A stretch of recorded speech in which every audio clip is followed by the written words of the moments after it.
Dalam nama Bapa dan Putra dan Roh Kudus. Amin. Tuhan bersamamu dan bersama rohmu. Inilah Injil suci Yesus Kristus menurut Yohanes. Dimuliakanlah Tuhan. Ketika sudah dekat hari raya Paskah orang Yahudi, Yesus berangkat ke Yerusalem. Dalam bait suci didapatinya pedagang-pedagang lembu, kambing, domba, dan merpati, dan penukar-penukar uang duduk di situ. Maka Yesus membuat cambuk dari tali lalu mengusir mereka semua dari bait suci dengan semua kambing, domba, dan lembu mereka. Uang para penukar dihamburkannya ke tanah dan meja-meja mereka dibalikkannya. Kepada pedagang-pedagang merpati ia berkata, "Ambil semuanya ini dari sini. Jangan membuat rumah Bapakku menjadi tempat berjualan." Maka teringatlah murid-murid Yesus bahwa ada tertulis, "Cinta untuk rumahku menghanguskan aku." Tetapi orang-orang Yahudi menantang Yesus, katanya, "Tanda apakah yang dapat engkau tunjukkan kepada kami, bahwa engkau bertindak demikian?" Jawab Yesus kepada mereka, "Rombaklah bait Allah ini, dan dalam 3 hari aku akan mendirikannya kembali." Lalu kata orang Yahudi kepadanya, 46 tahun orang mendirikan bait Allah ini, dan engkau akan membangunnya dalam 3 hari. Tetapi yang dimaksudkan Yesus dengan bait Allah ialah tubuhnya sendiri.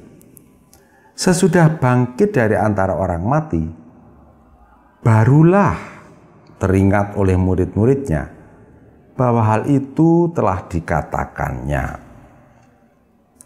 Maka percayalah mereka akan kitab suci dan akan perkataan yang telah diucapkan Yesus. Demikianlah Injil Tuhan. Terpujilah Kristus. Saudari-saudara yang dikasihi Tuhan dan yang saya gemateni, renungan saya pada tanggal 9 November 2020 ini berjudul "Dua Anak Cukupkah?" Bacaan diambil dari Yohanes 2 ayat 13 sampai 22. Saudari-saudara, hampir semua calon manten memberi jawaban yang sama ketika saya tanya, "Berapa kau akan punya anak?" Jawabnya tanpa pikir panjang dan matang, seperti sudah hafal di luar kepala, 2. Lalu saya mengajak mereka memikirkan ulang jawaban itu.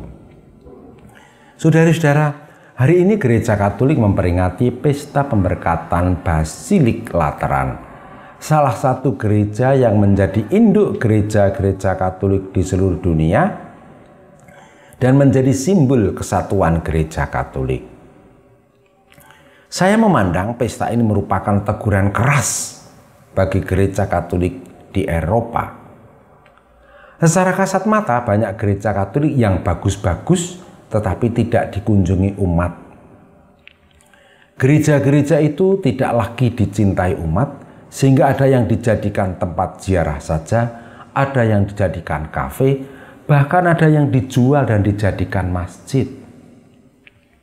Tidak lebih jauh, sangat mungkin tidak hanya gereja dengan huruf kecil sebagai gedung, tetapi gereja dengan huruf besar sebagai persekutuan umat beriman sudah ditinggalkan umatnya. Saudara-saudara, pesta ini juga peringatan dini bagi gereja Katolik di Indonesia. Peringatan itu meliputi 2 alasan. Pertama, pada masa pandemi ini, banyak umat yang enggan pergi ke gereja. Sangat mungkin banyak umat tidak lagi mencintai gerejanya, baik sebagai gedung maupun sebagai persekutuan umat beriman. Kedua, sudah dengan sendirinya besaran jumlah umat Katolik akan menurun. Keterangannya demikian, kalau semua pasangan Katolik hanya mempunyai 2 anak, jika orang tuanya nanti mati, anak itu hanya akan menggantikan orang tuanya. Jumlah itu masih dikurangi mereka yang pindah agama menjadi bruder, suster, atau romo. Secara rasional, jumlah orang Katolik akan menurun. Sementara kelompok agama tetangga bisa punya lebih dari satu istri. Kalau masing-masing istri bisa punya anak 3, dari 3 itu sudah menjadi 6. Saudara-saudara, dalam bacaan Injil Yesus mengamuk di pelataran bait suci. Itu merupakan ungkapan cinta Yesus bagi gedung bait Allah dan komunitas orang beriman. Bagaimana kecintaan umat Katolik terhadap gereja dan gerejanya?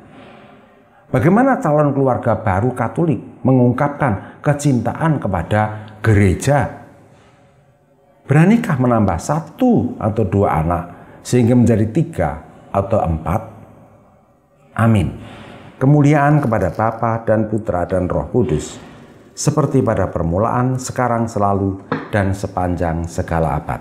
Santa Maria Fatima, doakanlah kami, dan semoga kita selalu mengalami berkat Allah yang Maha Kuasa, Bapa, Putra, dan Roh Kudus. Amin.